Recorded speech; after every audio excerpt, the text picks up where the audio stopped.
Inspector Gadget's field trip. We're going on a visit. Inspector Gadget's field trip. Come on, let's go with him.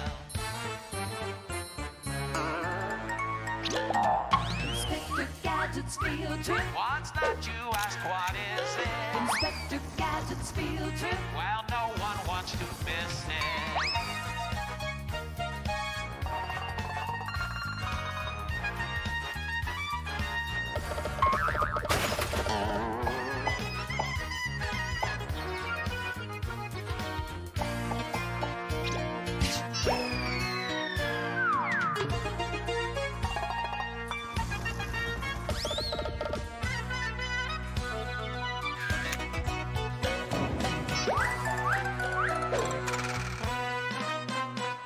Inspector Gadget's field trip. We're going on a visit. Inspector Gadget's field trip. Come on, let's go with New him. places, new faces. Inspector Gadget's field trip. Inspector Gadget's field trip. Inspector Gadget here on my latest assignment, uncovering the secrets of life among the great Greeks. To be honest, when the chief said I'd be in Greece for a while, I was worried. My trench coat stains easily. So strap on your sandals and laurel wreaths for a Grecian field trip.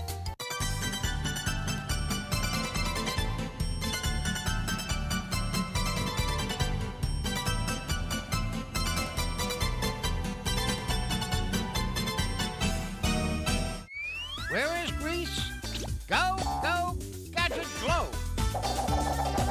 Greece is a country in southern Europe made up of over 1,400 islands.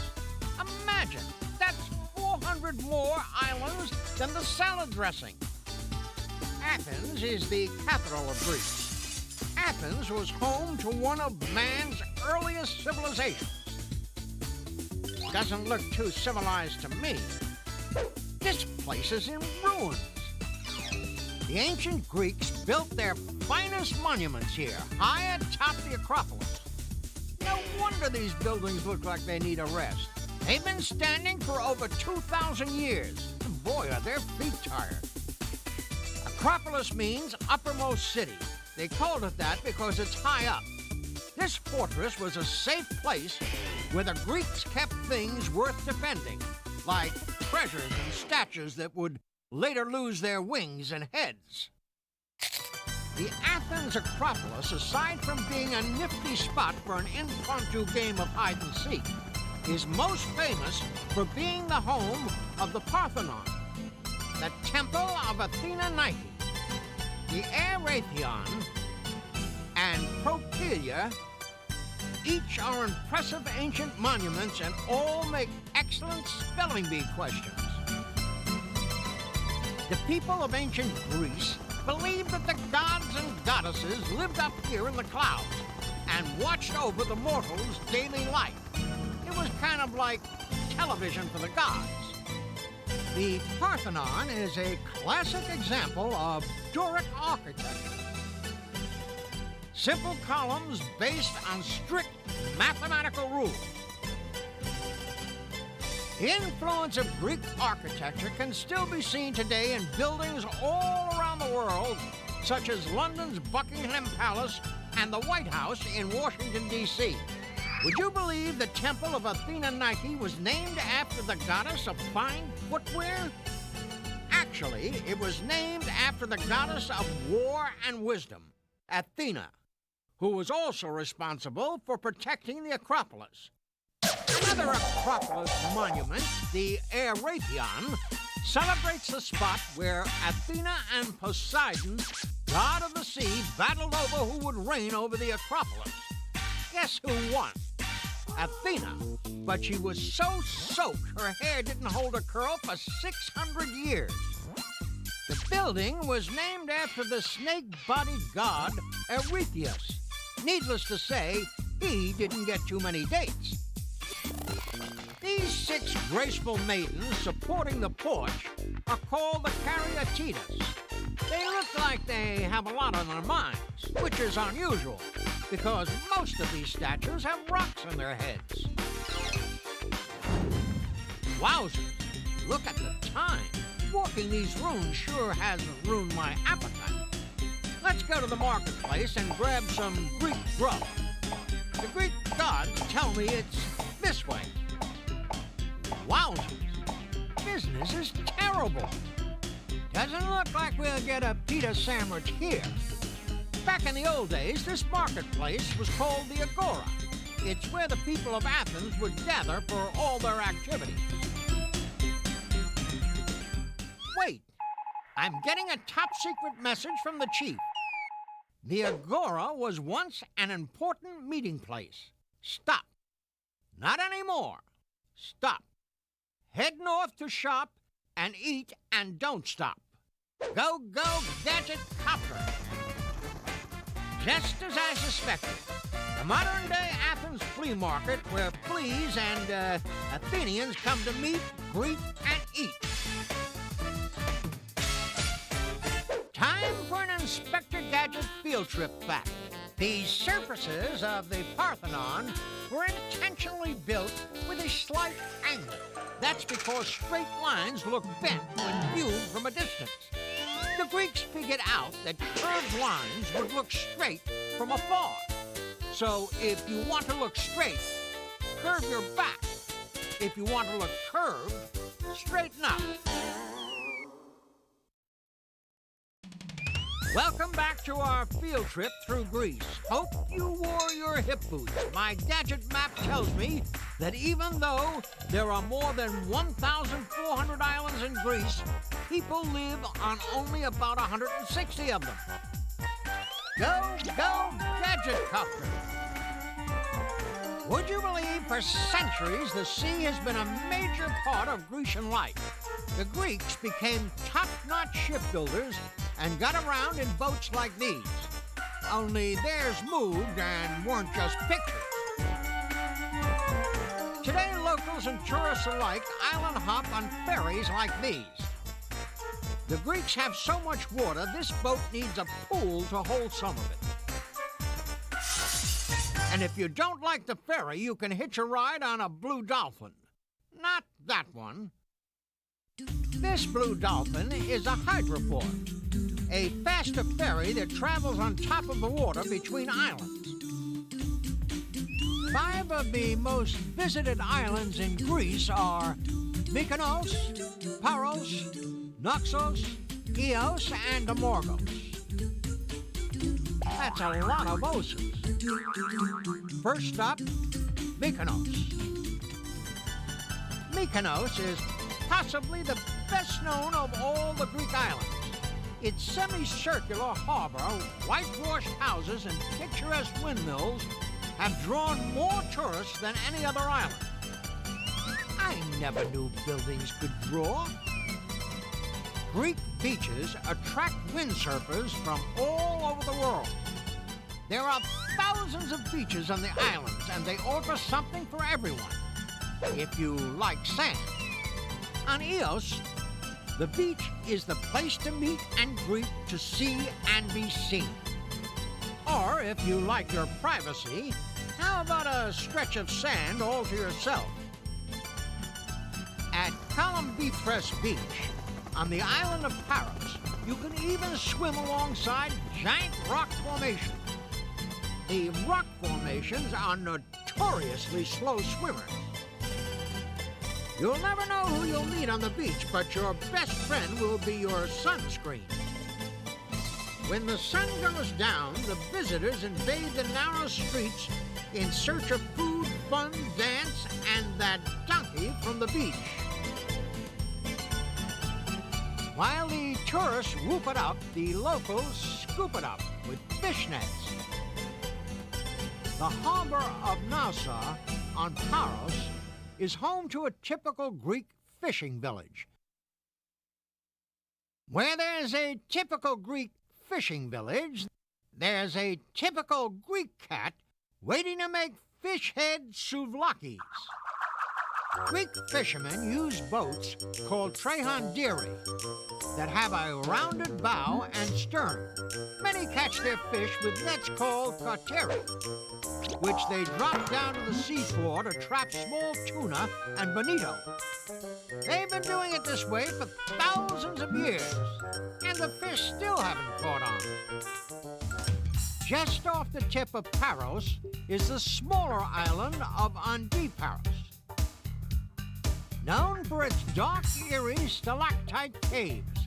A stalactite is made up of calcium carbonate deposits hanging from the roof of a cave. The caves stretch 100 meters down into the earth and have been visited by queens. On the island of Naxos lies a giant unfinished stone statue. Locals call this 2,700-year-old sleeping giant the Greek. Hey, if you were 2,700 years old, you'd be lying down too. And now an Inspector Gadget field trip back. Greece is less than 1/3 the size of the state of California in the United States. But Greece has 9,385 miles of coastline. That's more than 10 times the size of the California coastline. Go figure.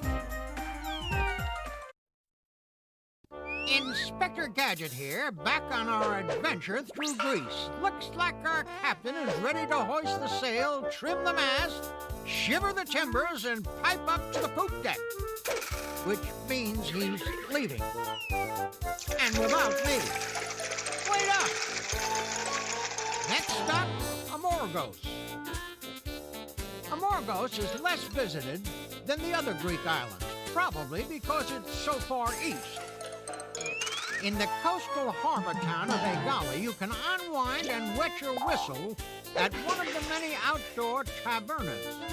The main port is a colorful harbor town, Ketapoulos.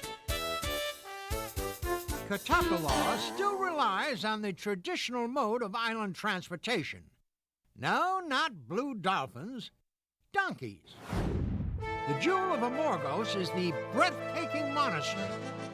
It's called Hozo Viotaza, and it's literally wedged into the cliffs above the sea.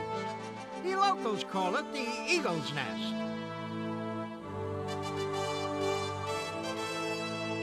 Go, Gadget Copter! This eagle lives a pretty good life. Inside are priceless treasures which are ornamented with precious stones. Not to mention some pretty strong talons to grab Gadget Copters with. Next up, the island of Lesbos. Lesbos is known for its beautiful harbors, acres of olive trees, and its yellow waterfall. Wait a minute. That's not water, that's olive oil. Let's explore. The olive tree has long been a symbol of joy, peace, and victory for the people of Greece. The first tree was a gift from the goddess Athena, and Greek agriculture has been floating in a sea of olive oil ever since. They use it for everything. After all, the slippery business of live tree farming is still the most traditional and widespread form of agriculture in Greece today. Olive trees live to a ripe old age.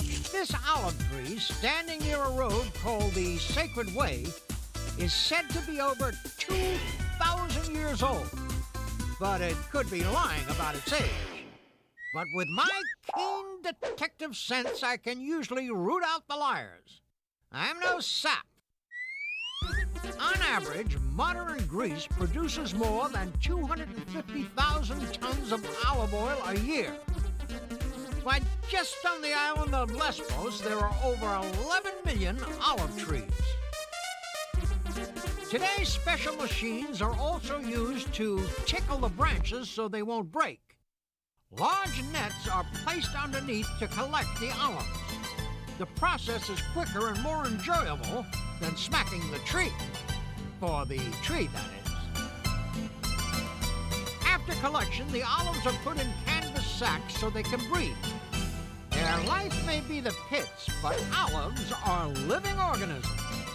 From here, they are quickly sent to the oil pressing factory. The olives are then sorted to get rid of the leaves and stems, washed, and put into the presser. The presser is like a big egg beater that crushes the olives into a paste until the oil is squeezed out. Another machine separates the solid paste from the oil. Without this machine, this job would be the pits. Oh yes, the pits are processed at other plants. Some are actually converted into fuel. After the water is separated out, the golden olive oil is ready. Wowzers! The Greek people are also known for their colorful and lively dancing, some of which dates back 2,000 years.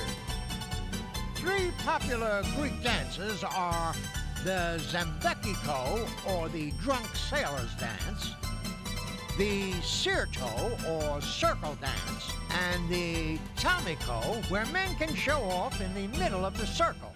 These Greeks can really bust a move. And now, an Inspector Gadget field trip fact. Greek athletes in the ancient Olympics were known to cover their bodies with olive oil after bathing to soothe their ailing muscles. That explains why they were naked. Their clothes kept slipping off. When we return, we'll light the torch at the site of the very first Olympics. Inspector Gadget here, back on our field trip through Greece. Would you believe these gods are part of the Greek Olympic marching team? Actually, we're at the tomb of the unknown soldier. These elite gods are called Evzenes, and between their fancy high stepping, they watch over the tomb by standing perfectly still. The Evzenes may not know who the soldier is, but they may know the way to the stadium of the unknown athletes. Let's step along. Wowzers! Olympia, home of the Greek gods and the most famous site of the ancient Olympic Games. It's recorded that the Olympic Games were held here since 776 BC. Let's get a Gadget's eye view of this historic place. The Games were held to honor the god of all gods, Zeus. Athletes came from all parts of the Greek Empire bearing gifts. But what do you give the god who has everything? How about giving a god his own temple? The Temple of Zeus was one of the largest in Greece and once stood here. Now only ruins of this great temple remain. Wonder what they did with the rest of it. Let's face it, they don't make temples like they used to. Athletes walked from the temple down this path under the arch and into the Olympic Stadium. Not that different from the stadiums we enter today, except the hot dogs are a lot fresher. Wowzers! Another top-secret Inspector Gadget field trip fact. The Olympic Games were held here for more than 1,000 years, until they were banned by Emperor Theodosius in 394 AD. Among other things, he objected to the Olympic clothing, mainly the fact that they weren't wearing any. It seems the athletes competed in the nude. Many original Olympic events are still held today. Wrestling, running, the long jump, and the discus throw. A discus weighed as much as 15 pounds, and athletes threw them as far as they could. This is the site of the gymnasium where athletes trained for events that took up a lot of room, like the javelin throw, long-distance running, and bobbing for statues. As you can see, the place has run itself into the ground. The maintenance man has been on vacation since the year 2 BC. As important as the Olympics were to the Greeks, women were not allowed to compete. In fact, they couldn't even watch. but a few may have peeked through the pillar at opening day ceremonies. According to my keen detective sense, the women got even. They held their own games every 4 years to honor the goddess Hera, who was Zeus's wife. Bet she was glad to get down from the Olympian heights once in a while. You can bet the first Women's Olympics got those male athletes off their bare ducks. Here at the Temple of Hera, the Olympic flame is still lit today. And small wonder after those smoldering beginnings. How do we know so much about the Greeks? My extraordinary bionic investigation skills. That and the fact that the Greeks left their literature and art lying around everywhere. Paintings on vases, tools, statues, armor, and other artifacts that can be seen in museums. Well, I hope you had fun exploring the Acropolis, idly ambling through Athens, island hopping with the dancing donkeys, and doing the decathlon in Olympia. Till next time, remember, if you go after your dreams like an Olympic athlete, you'll always score a perfect 10. Go, Gadget Field Trip!